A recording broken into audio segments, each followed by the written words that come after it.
now. So there we are. So we're now recording the webinar, which is good. I feel a little bit like Davina McCall. Welcome to the Voices of Experience. Please do not swear. But it should be okay. So we're just going to give it a couple more minutes and we'll get a couple more in. And if you haven't already signed up for some of the other webinars, I recognise a couple of names, so I think you have. We've got webinars all week on stuff like entrepreneurship, supporting people with a criminal record. We've got an introduction to that one. We're keeping our powder dry, so if anyone wants to book the full course, then we'd be very happy about that. We've got courses on budgeting. We've got a webinar on self-employment as well. What else have we got? We've got one on Friday morning that I'm doing on disclosure. Not quite a masterclass in disclosure, but just some really good, useful hints and tips that will be handy for people. So there should be lots there. So I think that should be okay. Yeah. And one of the advantages of working from home like this is sometimes you have a 7-year-old running into the kitchen to go and get some ice cream. So if you hear a noise in the background, that's what that is there. Well, that should be good. Okay, we'll give it 1 more minute and just see how we get on, and then we will be welcoming people in. Like I said, I'm one of the directors for Inside Out Support Wales, and like any organisation, you rely on the team that around you. I'm really lucky to have Rhiannon Shaxson from Pobble Group, who's our volunteer with us, and also she's going to be doing this webinar for us tonight. She's got tons of experience on housing and criminal justice, supported housing and criminal justice. So I'm just going to do one more bits and pieces, and then I'm going to start getting there we go. Okay, right, so I shall hand over to you then, if I may, Rhiannon, if you want to kick things off. So thanks, Jamie. There we go. So as I mentioned then, Rhiannon is one of our volunteers, and her specialism is in supported housing and criminal justice. So ideal to give us a bit of a whistle-stop tour tonight. As I mentioned before, the video and the webinar is being recorded, and also we'll have a section at the end for question and answers. So if you've got a good question, either pop it in the chat and we'll answer it at the end, or we'll just have a sort of like a verbal Q&A at the end, however you want to do things. Okay, I'll hand back over to Rhiannon. Thanks, Rhiannon. Awesome, thanks Jamie. So I've got a few slides here, so if I just bring this up a second. Okay. Oh, that was the wrong one. Hang on. Okay, so basically, I am currently the team manager for a supported accommodation project in Cardiff, where the primary need for the referrals that we get through are people who have been involved in the criminal justice system.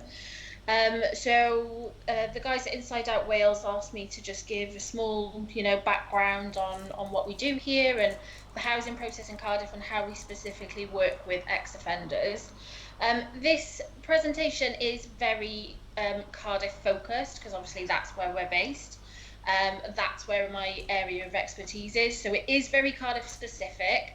However, this is pretty much how it is in most of the local authorities, so you'll get a rough idea of the process when applying for housing regardless. But obviously if you've got any questions about different local authorities, I'll be happy to look into it for you and get back to you. So, okay, start then. Let's have a look. So if I just give you a brief summary about what I'll be going through.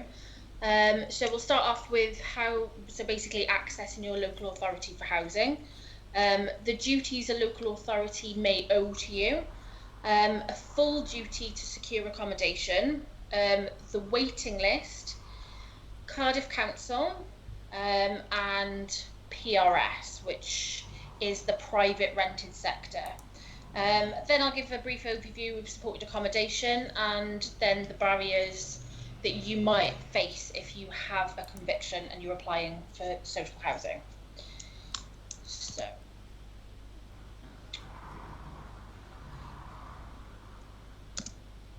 every local authority in Wales follows the Housing Act 2014, whereas homelessness duties are outlined.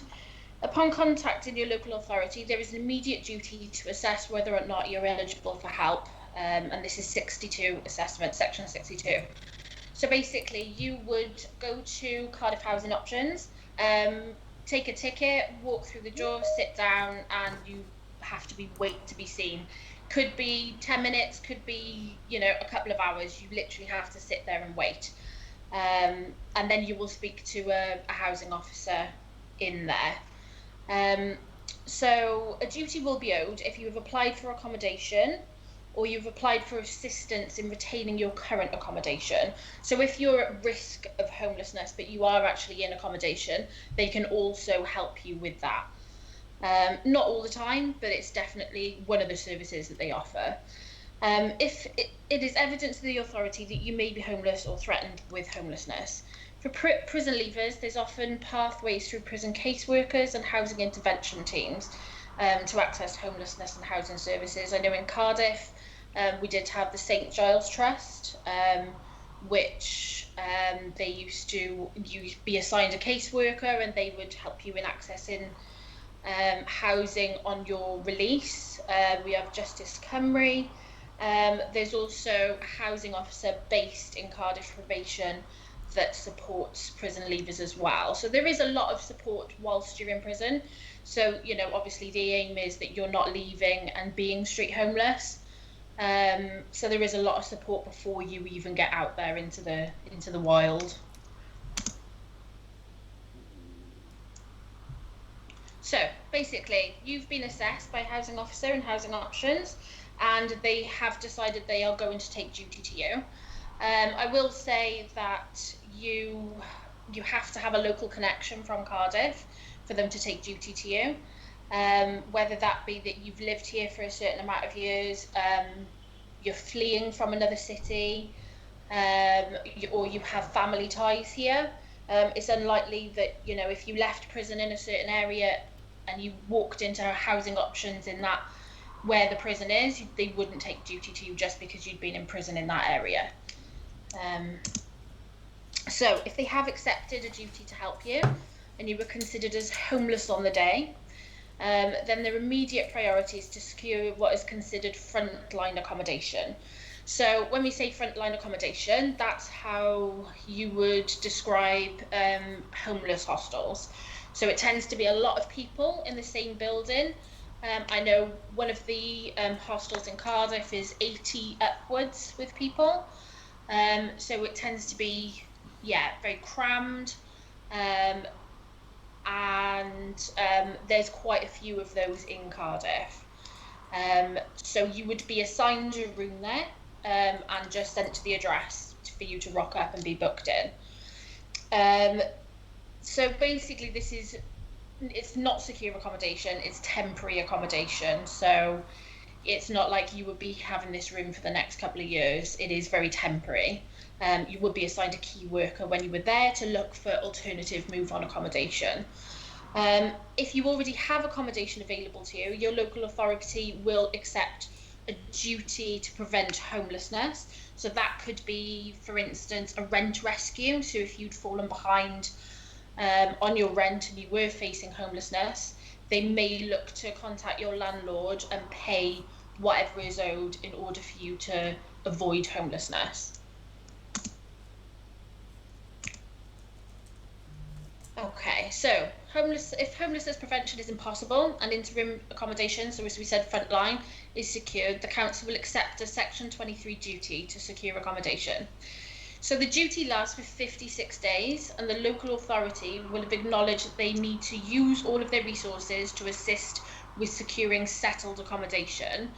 So that doesn't mean that they are owed to provide accommodation within 56 days, rather it means that your local authority must take reasonable steps to help secure accommodation. So, following the 56 days, your local authority will accept an ultimate duty to provide settled and secure accommodation. This is considered to be either council, housing association accommodation, or privately rented tenancy lasting upwards of 6 months. There's no timescale for the council to succeed in the duty, and it's often referred to as ongoing. providing that you are in the interim accommodation. So as you can imagine, the amount of people that are in frontline accommodation, trying to get them secure accommodation after that is very, very complex because there's just so much need for it. So they can't guarantee that that's what's going to happen, but that's what they're taking steps towards. So, other considerations. Intentionally and failure to cooperate.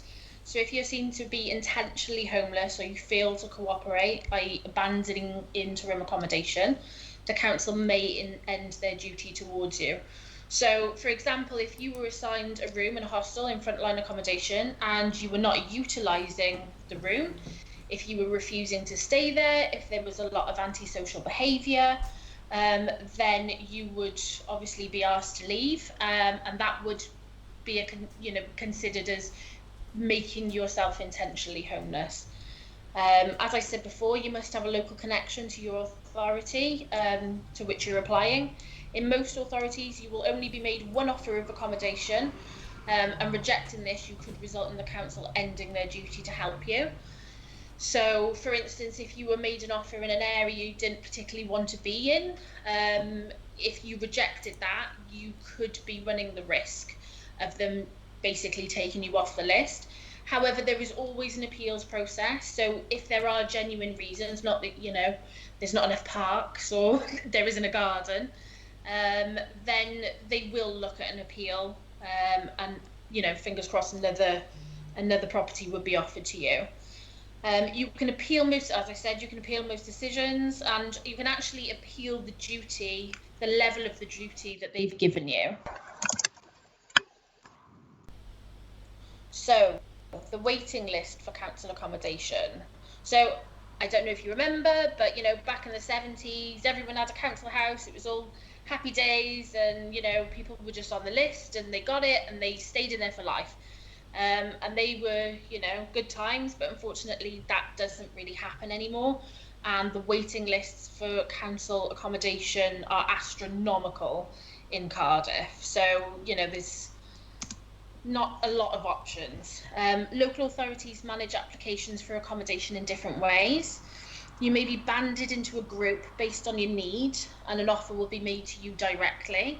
Or in some authorities, you may be issued points based on your need, and you'll be able to bid or apply for specific properties for yourself. So in Cardiff, you're banded into a group, and then you are offered a property, and you have to take it basically, unless you have a really good appeals process.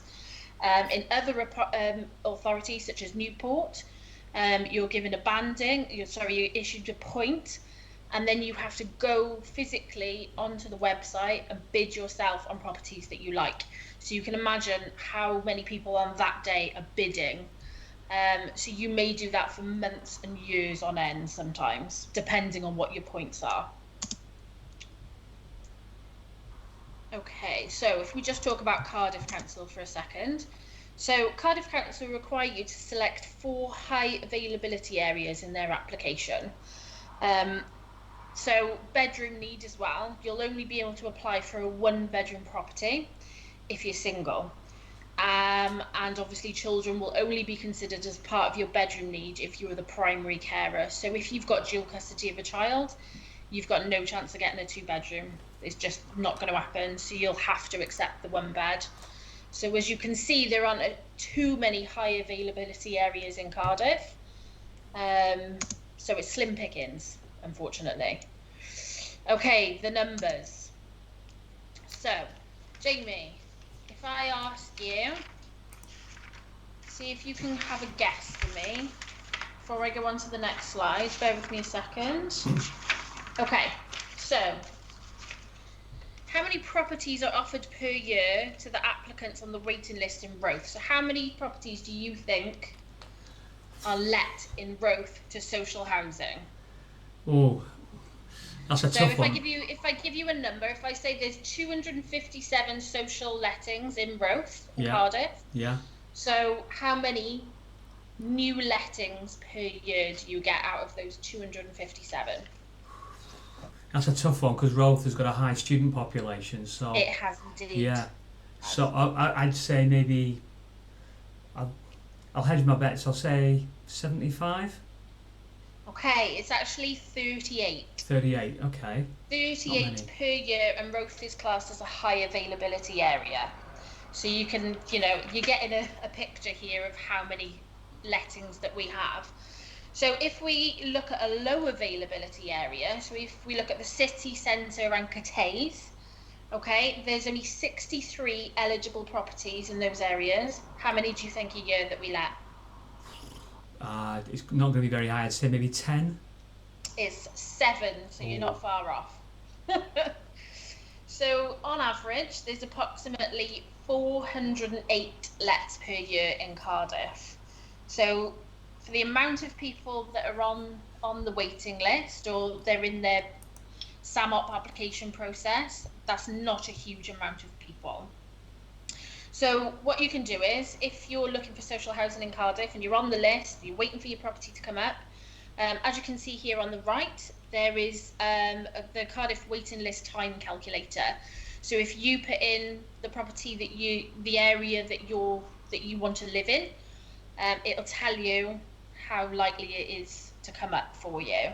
So it just gives people a bit of a reality about what it's like out there. Awesome. Okay. So that's what I was reading from the next slide. So, did the numbers surprise you?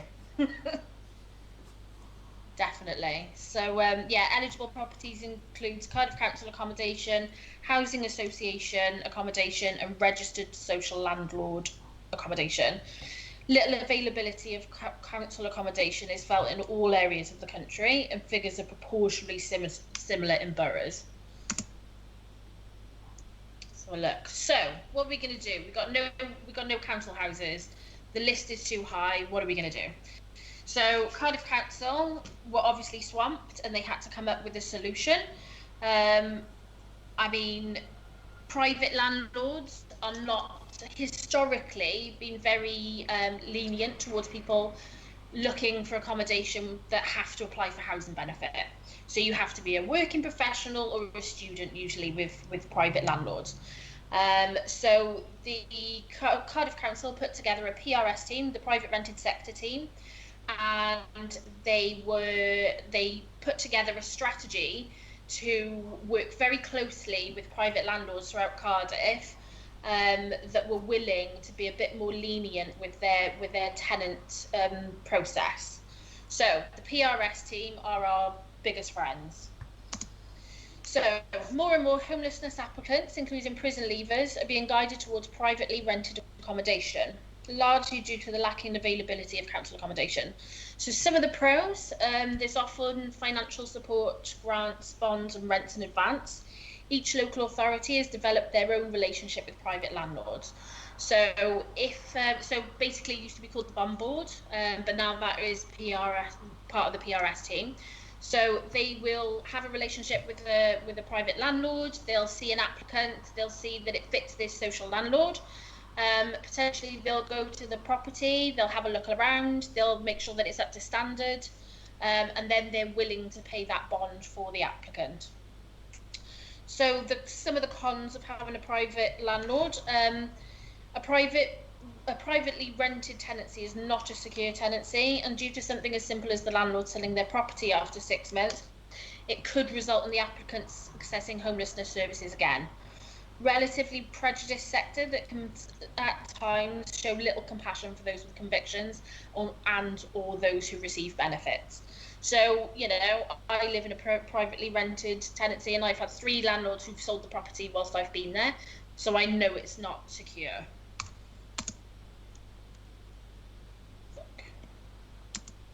Okay. So, supported accommodation. So, those involved with the criminal justice system can be referred to supported accommodation schemes prior to release and at any stage of their homelessness journey.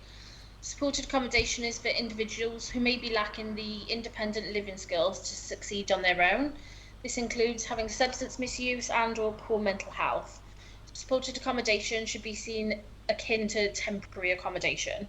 So, I manage a supported accommodation project.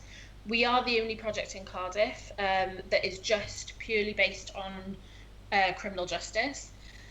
So we're not classed as frontline supported accommodation. We do take referrals straight from prison, and we do take referrals from people who are street homeless, and we do take referrals from people who are already in frontline accommodation. It's just whoever has the need to be here at that time and whether we have the space for them.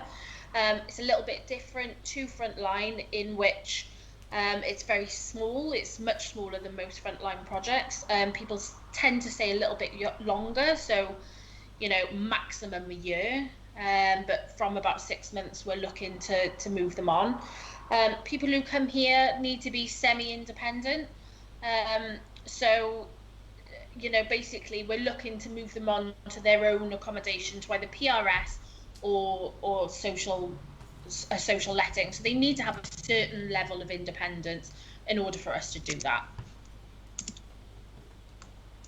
Okay, the barriers of a conviction. Okay, so largely the application procedure for council accommodation is the same for all, regardless of convictions, which is really good. There are pathways that prison leavers can access to ensure that they are not homeless on the day of the release. I mentioned earlier St Giles Trust, Justice Cymru. Supported accommodation is a route that many prison leavers are encouraged to access in order to develop skills that can reduce re-offending and increase the likelihood of success in future independent properties. In tenancies. So probation will work very closely with their clients in prison as well, to make sure that they're not homeless on the day of release. Obviously that doesn't always work, but usually it does. So questions, I'm done. Oh. Brilliant, thank you. That just caught me out then. I was just writing something down. It's that's absolutely fascinating and also quite scary. It is. When you see the realization, like some of it I knew, a lot of it I didn't. It's absolutely, it's quite crazy. Well, someone's asking if you can go back a slide then. So let's see what we've got on there. So hold on a minute. Of course. Let me go back. So slide before. So we're probably the second to last one, I do believe. Yeah. So the barriers of a conviction. Yeah, it must have been right at the end, I think. So bear with us a second. There we are, second to last one. Yeah, the barriers of a conviction. That one. Yeah. I think what I saw from that is just that when you've got someone who's coming out of prison and they have, they're trying to successfully adjust to life on the outside, they're maybe trying to sort out their benefits. Well, hopefully they would have already done that by then, but if they're trying to sort out, work, if they're trying to sort out or try and maybe rebuild family relationships, if they have got a substance misuse issue and they're trying to deal with that, this is just something else on top of them, which is almost like another nail in the coffin. It really seems really, really difficult. It does. I mean, when they're released that day and sent to probation, if they've got nowhere to go and the next stop is housing options, that can be a really, really daunting place to be. Again, especially if you've got mental health or substance misuse issues. Some people don't want to engage in the services in prison whilst they're there. So it can be a really, really daunting place. And it's, as you can see, it's a long process getting to that level of stability, of having that basic need of a secure home. Yeah. There's that Maslow's hierarchy of needs, and shelter is one of those there, isn't it? Exactly. And yet it really seems to be one of the things that is, it's one of the things that's being provided for, but it just seems that there are multiple barriers. Absolutely. And you also get people who get stuck in temporary accommodation because it's their security net. So you see people just rolling through the system back and forth because they want that level of support. Yeah, in the same way that you sometimes see that with people being released from prison, when you're inside, you've got all your meals catered for. Exactly. You've got, it's a relatively safe, secure environment. It's when they come out, that's where the challenges exist for those individuals. Yeah. That's great. Thank you very much for that, Rhiannon. Do we have any questions from anyone? If you want to pop your hand up if you've got any questions, there's a little hand icon button in there, or you can just pop it in the chat if you want to. Everyone's probably thinking, "Oh my word, I'm glad I'm not in that situation." I know, I know, I won't go into sort of specific details, but you know, just over a year ago, I found myself in having to go back into private rented accommodation, and I found that a challenge just you know, entering from that side of things. I didn't have any other barriers really, you know, maybe a couple Yeah, of things. I mean, it is daunting, and so few of the population can now afford to buy their own homes. Yeah, So you have a massive amount of the population that don't feel secure where they live. yeah, So yeah, absolutely. It's a real challenge. I can see we've got a question coming in now, so that I'll just have it wait for that one to come in. What do you where do you find the sort of pinch points are then in terms of the service that you manage, or are there too many to mention? sorry, what kind of points do you mean? Where are the pinch points? Where is it the most difficult? Is it the moving Well, people on? definitely. So it's so what basically the process is, you move in, and within the first couple of months you're applying for social housing. So you're getting what's called a SAMUP application in. Now that's very well and good, but that SAMUP application is going in, you know, under 200 people in front of you. Whereas, you know, we're saying you've got to move people on quickly. The funders are saying you've got to move them on quickly. You can't keep them there. But it's a catch-22. They've got nowhere to go, but they've got to move on. And it's also just getting people ready for that kind of independence, you know?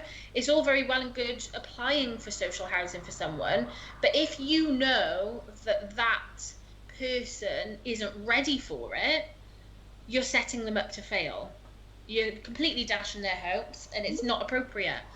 So then you get the people stuck here and staying a bit longer, and so yeah, there's a whole plethora of complications when it comes to social housing and moving on. Yeah, I can. Yeah, as I was saying it, I was thinking there must be tons of pinch points. Yeah, we've got a question there. Does credit have any impact on social housing? Not on social housing, no. If you have arrears from a previous tenancy within social housing, that may impact their decision to offer you a property. However, most social lettings, most social landlords, most housing associations will actually set up a payment plan with you. So if they see that you're contributing towards those arrears, then they're more than likely going to overlook that when they're offering you a property. General credit, absolutely not. That doesn't even come into it. They will ask for a list of your convictions, but usually, unless you have an index offence in a certain area where they're about to offer you housing, that won't come into it either. Okay, that's interesting. Yeah, that's great. Thank you. Cheers. No problem. Okay, so I'm just looking now to see if we've got any more questions coming in. So Louise has just put a question in there, which bear with me a second. You can see that in Cardiff there are generally high success rates in sourcing housing when people in prison have engaged with housing services while still inside. Oh, sorry, that's a question. In Cardiff, is there generally a higher success rate in sourcing housing when people in prison have engaged with housing services while still on the inside? Definitely, 100%. Instead of just being asked to leave prison, you're on the doorstep, you go to housing options. That's a really long process, you know. You're likely to be then put on floor space in a room full of hundreds of other people, or in a pod somewhere, which is, you know, not the best experience for people, especially who've just left prison. So if people are willing to engage with the support inside prison, they're putting themselves in a much, much better position. So, you know, we have people leaving prison on the day, and they've had this bed waiting for them for 2 weeks. You know, it's ready and waiting. They go to probation, they go to DWP, and then they come here and they move in. So it's a much higher success rate if they engage whilst they're in prison. That's great to hear. That's good. And she's mentioned in that comment then as well. Thank you, Louisa, for commenting. In London, despite the services inside, there are still low rates of successfully housed people straight out of prison. And I imagine that's probably the same in most cities, isn't it? I mean, when you say successfully housed, yes, for secure accommodation. Yes, for social lettings, it's unheard of. But for frontline accommodation and secondary accommodation, as we are here in supported accommodation, then no, there's a very high success rate. Okay, that's great. Thank you. Okay, I'm just looking to see if we get any more questions coming in. I don't think we have. So I think that's okay. Everyone's thinking it's Monday. There we are. And thank you, Louise. Louise is very polite. Thank you. Thank you. That's great. Well, what we'll do is we'll wrap it there. It's a Monday night. It's the beginning of the week. It's lovely weather outside. I'm sure we all want to be outside in the sunshine. And thank you tonight for joining us, Rhiannon. I know you're working tonight as well, so we're really, really grateful. I'm here at the moment. Yeah, so hopefully it's helped the night pass a little bit quicker. And also, thankfully, no alarms went off as well. So, yeah, that's really good. But thank you very much for running the webinar for us tonight. Thank you. As I mentioned, we're going to be recording all our webinars and putting them online at some point in the future. And a little plug for the rest of the webinars that we've got. If you're interested in signing up for the rest of our webinars, we've got loads of them all the rest of the week. Just go to www.insideout.wales, look for the webinars tab, and then book on the ones that you want. We've had loads of people book on so far, and we don't have I'm sure there is a capacity to Teams. I don't know what it is yet, but don't worry about sort of booking on. If you have got some of the webinars and you think they might be helpful for maybe friends, colleagues, family members, or maybe someone who you're supporting. We've had that query a couple of times. Are they okay to join? Yeah, most definitely. And similarly, although we are Inside Out Support Wales, we're more than happy to. We've got plenty of people, as alluded to by Louisa's comment, that are from across the Severn Bridge, down to the other end of the M4 down in London. So, and I know that when we ran these in November, we had a couple of people on from India who were looking at seeing what was happening over here to get some ideas for good practice. So I shall just wrap up there, and I shall just say thank you very much again, Rhiannon, for joining us tonight. Really, really grateful. Thank you for everyone that joined. Thank you. Yeah, thanks everybody for joining us, and I look forward to seeing you all on one of the future webinars that we've got. Thank you very much. Thanks. Good night, everybody.